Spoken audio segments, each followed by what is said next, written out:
Good day everyone. I am Michelle Angel Italia and I'm the reporter of the 18th century in American literature. Introduction: The Age of Enlightenment. Second, the Augustan period. Third, the Age of Sensibility. So, the Age of Enlightenment, 1700s to 1798. The Enlightenment was an intellectual movement in the 18th century that emphasizes reason and science. The British colonist Benjamin Franklin gained fame on both sides of the Atlantic as a printer, publisher, and scientist. He embodied Enlightenment ideas in the British Atlantic with his scientific experiments and philanthropic endeavors. Enlightenment principles guided the founding of the colony of Georgia, but those principles failed to stand up to the realities of colonial life. The Enlightenment, also known as the Age of Reason, was an intellectual and cultural movement in the 18th century that emphasizes reasons over superstition and science over blind faith. Using the power of the press, Enlightenment thinkers like John Locke, Isaac Newton, and Voltaire questioned accept knowledge and spread new ideas about openness, investigation, and religious tolerance throughout Europe and the Americas. Many consider the Enlightenment a major turning point in Western civilization, an age of light replacing an age of darkness. The second is the Augustan period in 1700s to 1750. Oliver Goldsmith, a great poet, coined the phrase the Augustan Age, to refer to the early 18th century, the age of Pope, and the Neo-Classical Age are other names for this period, because the authors of this era were bound by predetermined principles and regulations. The term classical age is frequently used to refer to this time period.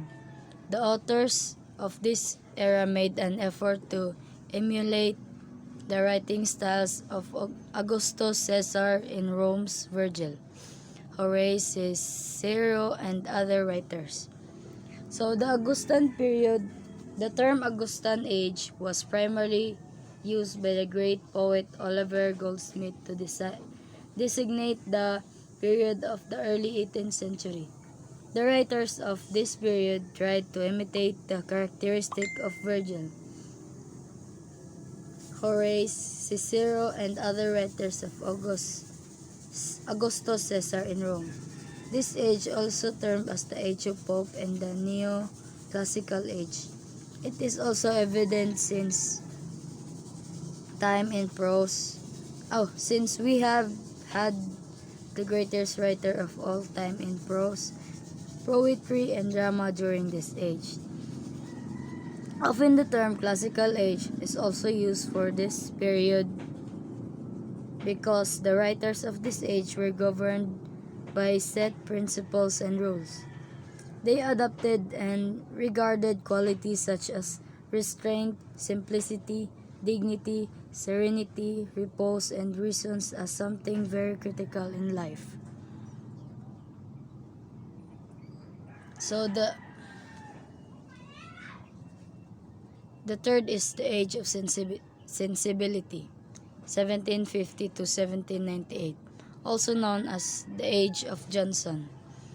The lyrical ballads by poet William Wordsworth and Samuel Taylor Coleridge marked the beginning of the Romantic period which followed the era.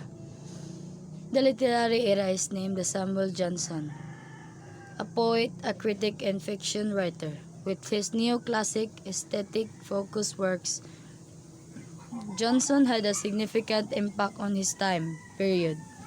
Time period.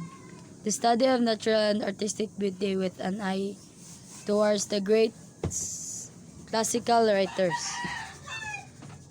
So, the age of sensibility is marked by works that focus more directly on the anti-classical features of old ballads and new bardic poetry. These writers began to embrace new forms of literary expressions formerly avoided by the writers of Age of Johnson, such as medieval history and folk literature. Classic prose fiction example of the Age of the Sensibility include including Lawrence Stern's Tristan Shandy 1959 and Henry Mackenzie's The Man of Feeling. The poetry of William Collins, William Cowper, Thomas Gray, and Christopher Smart are also attribute to the Age of Sensibility. The historical background. Rise of the two political parties, Whig and Tory. Whig and Tory, member of two opposing political parties of factions in England, particularly during the 18th century. Political Act 1707, an act of union in which Scotland merged with England, forming the Great Britain. Licensing Act 1737 was passed to censor and control theme, and then people started writing novels. In 1798, Ireland was included in the Great Britain. Scientific Revolution. Isaac Newton, John Locke, Copernicus, Kepler, Galileo. Changes in religion views. The Copernicus revealed that sun is in the center of the universe. This made people challenge the views and authority. So, second bullet. People stopped believing in magic and supernatural natural forces due to discoveries of the law of nature by Isaac Newton. People believe in this. God does not interfere in the matters of human beings. People started believing God is a watcher and not a doer. Literary features. Prose flourished. It was the age of prose and reason. Rise of the novel. It was result of Licensing Act of 1737. Political writing became very popular sa 18th century. Clubs and coffee houses, political clubs and coffee houses started. Nag-start sa 18th century ang clubs ug coffee houses. They became a great part of social life. Famous political clubs mo na sa mga club. Periodical writing. Journalists like Examiner, Tatler, Spectator, Guardian, and Rambler became popular. They were run by prose writers such as Jonathan Swift, Richard Steele, Joseph Addison, and Samuel Jackson. Satires. Writer wrote satires to attack human vices and follies. The Dangshan by Alexander Pope, a modest proposal by Jonathan Swift. Dictionary. Samuel Johnson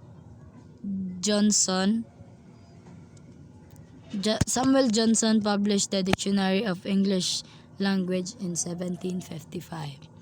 Major writers. Alexander Pope. Alexander Pope is an English poet, translator, and satirist of the Enlightenment era, who is considered one of the most prominent English poets of the early 18th century. He wrote many of his works in heroic couplet. Iya mga writings. The Rape of the Lock. Second, The Dangshan. Third, Epistle to Dr. Arbuthnot. Sunod kay An Essay of Criticism. Sunod, An Essay of the Man. Second writer is Jonathan Swift.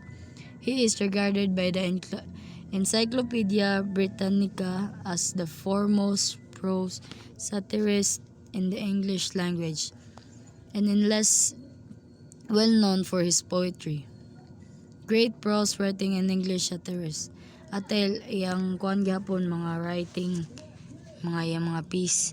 A Tale of a Tube, Drapire's Letter, Gulliver's Travels, A Modest Proposal, The Battle of the Books.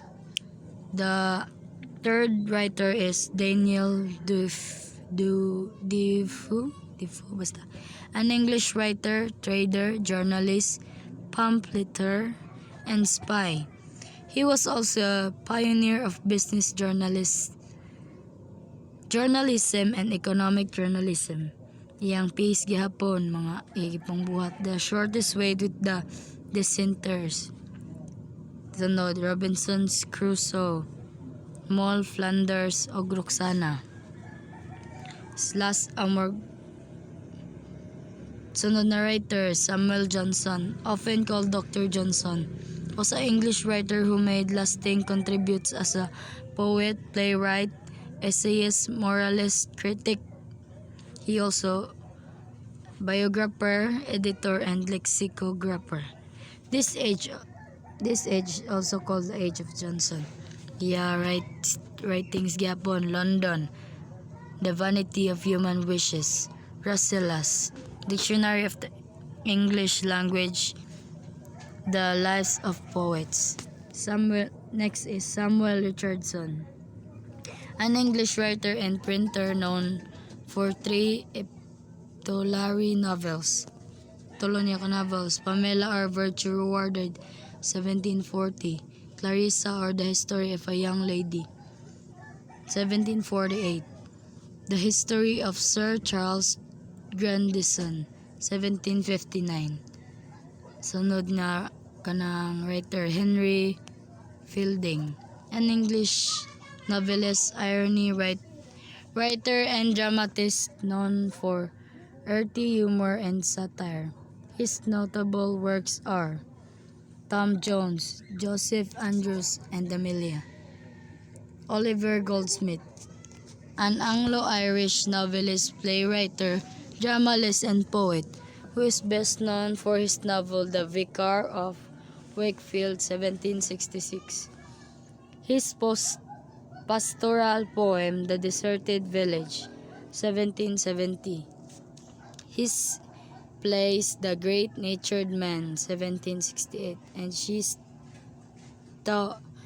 Stoops to Conquer, 1771, first performed in 1773. He is thought to have written the classic children's tale, The History of Little Goody Two Shoes, 1765. Thomas Gray, an English poet, letter writer, classical scholar, and professor at Pembroke College, Cambridge. He is widely known for his elegy written in a country churchyard, published in 1751. William Blake, an English pre-Romantic poet who paved the way for Romantic poets.